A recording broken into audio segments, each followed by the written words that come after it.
प्यारे दोस्तों, आज की वीडियो का हमारा मौजू तो ऐसे वाक़यात हैं जिनको सुनकर हमारी सोच दंग रह जाती है कि अल्लाह रब्बुल इज़्ज़त ने कैसी-कैसी मख़लूक़ इस सरज़मीन में पैदा फ़रमाई है। ऑल हिस्ट्री के नाज़रीन, अल्लाह ताला ने एक ऐसे इंसान को भी दुनिया में पैदा किया था जो कद के लिहाज से दुनिया का सबसे लंबा इंसान था और ताकतवर इतना था कि बड़े-बड़े दरख्तों को अपने कंधों में उठाकर चलता था। अब ये शख्स कौन है, इसके मुतल्लिक बताने से पहले हमारी गुज़ारिश है कि हमारा चैनल सब्सक्राइब कर लें और बेल आइकन को दबाना ना भूलें। इस शख्स का नाम औज बिन अनक था। अब ये औज बिन अनक कौन था, ये किस नबी के दौर में था और इसके कारनामे क्या थे? आज की इस वीडियो में हम सिर्फ इसके मुतल्लिक आगाही देंगे। इसके अलावा हम दूसरा मौजू अपनी अगली वीडियो में बयान करेंगे जो कि ज़माना जाहलियत में मौजूद 3 काफ़रों के बुतों पर होगा कि वो इनके नज़दीक कितनी अहमियत के हामिल थे और अरबों ने कैसे इनकी पूजा करनी शुरू की। प्यारे दोस्तों, जैसा कि आप जानते हैं कि अल्लाह ने 1,24,000 कमोबेश पैगंबरों को भेजा है इस सरज़मीन में, जिनका सामना फिरऔन और नमरूद जैसे सरकश बादशाहों से हुआ। अल्लाह ताला ने अपने सच्चे पैगंबरों को इन शैतान सिर्फ लोगों पर फतह नसीब फरमाई और ये साबित कर दिया कि अल्लाह रब्बुल इज़्ज़त हमेशा सच्चे और साबित कदम लोगों का हामी और नासिर है। आज की इस वीडियो में हम एक ऐसे शख्स के मुतल्लिक बताने जा रहे हैं जो ना तो बादशाह था ना ही कोई दूसरी मखलूक। इसके बावजूद इस जैसा इंसान दुनिया ने दोबारा नहीं देखा, क्योंकि वो शख्स अपनी जिस्मानी कद्दो-कामत और ताकत में पूरी सरजमीन में मुफर्रद था। तारीख में इस शख्स को औज बिन अनक के नाम से जाना जाता है। ये शख्स इतना दियो-कामत था कि समंदर में चलता तो डूब ना सकता था। ऊंचे ऊंचे दरख्त और पहाड़ इसके सामने छोटे मालूम पड़ते थे। इसकी लंबाई और कद इतना था कि दूसरे लोग कीड़े मकोड़ों की मानद इसके सामने नजर आते थे। दरअसल औज बिन अनक हजरत आदम अलैहिस्सलाम का नवासा था, जो हजरत आदम की बेटी सफूरा के बदन से पैदा हुआ था।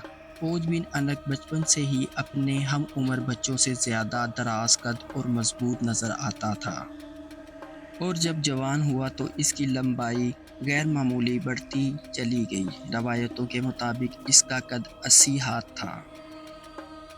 औज बिन अनक नहायत सरकश और जाबिर काफिर था। बाज़ रवायात में आता है कि औज बिन अनक का ताल्लुक कौम आद से था। वो कौम आद पर अजाब आने के बाद बचने वाले लोगों में से एक था, क्योंकि कौम आद ज़माना कदीम में लंबे और दियो हैकल कद के होते थे, इसलिए औज बिन अनक में वैसी ही बनावट पाई जाती थी। हज़रत उमर फरमाया करते थे कि औज बिन अनक इस कदर दराज कद रखता था कि वो समंदर के नीचे हाथ डालकर मछली पकड़ लेता और इसे सूरज के करीब करके भून कर खाता था, और जब प्यास लगती तो बादलों को अपनी लाठी से हाँक लेता और इनसे ही पानी पीकर अपनी प्यास बुझाता था। कहते हैं कि हज़रत नूह के ज़माने में औज बिन अनक मौजूद था। जब हज़रत नूह को अज़ाब से कबल कश्ती बनाने के लिए सागून की लकड़ी की ज़रूरत पड़ी, लकड़ी को उठाना नामुमकिन था, लिहाजा औज ने आपकी मदद की और वो इन लकड़ियों को मुल्क शाम से उठा कर लाया। लिहाजा अल्लाह ताला ने इसके इस अमल से खुश होकर इसे अज़ाब से निजात दी।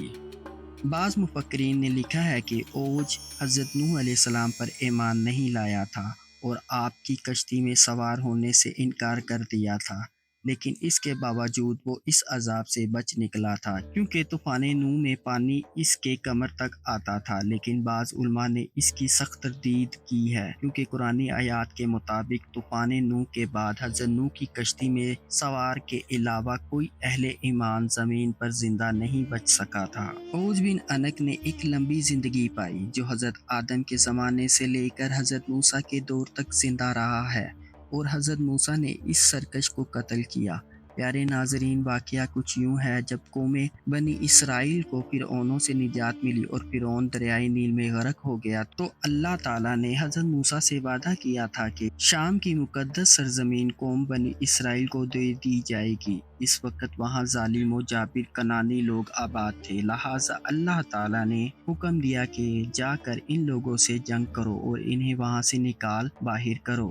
اللہ کے حکم کے مطابق بنی اسرائیل سے 12 سردار چنے گئے اور پھر ان کو اس سرزمین میں بھیجا گیا جس کی فتح کا وعدہ اللہ تعالیٰ نے کیا تھا۔ وہاں جا کر یہ سردار جس سے ملے وہ اوج بن عنق ہی تھا، جس کی قد و قامت اور طاقتور جسم دیکھ کر حیرت زدہ ہو کر رہ گئے، اور پھر انہوں نے اسے اللہ کا پیغام سنایا۔ اس بات سے اوج بن عنق غصے میں آ گیا اور ان سب کو ایک ہاتھ سے پکڑ لیا اور چاہا کہ ان کو ایک ہی ہاتھ سے مسل دے، لیکن جب اس نے ان سرداروں کے چہروں پر خوف دیکھا تو اس نے انہیں حقیر سمجھ کر چھوڑ دیا۔ جب یہ سردار واپس اپنی قوم میں آئے تو انہوں نے وہاں کا حال بتایا اور یہ بھی بتایا کہ وہاں کے پھل بہت بڑے بڑے ہیں، ایک انار کا دانہ ایک انسان کے پیٹ بھرنے کے لیے کافی ہے۔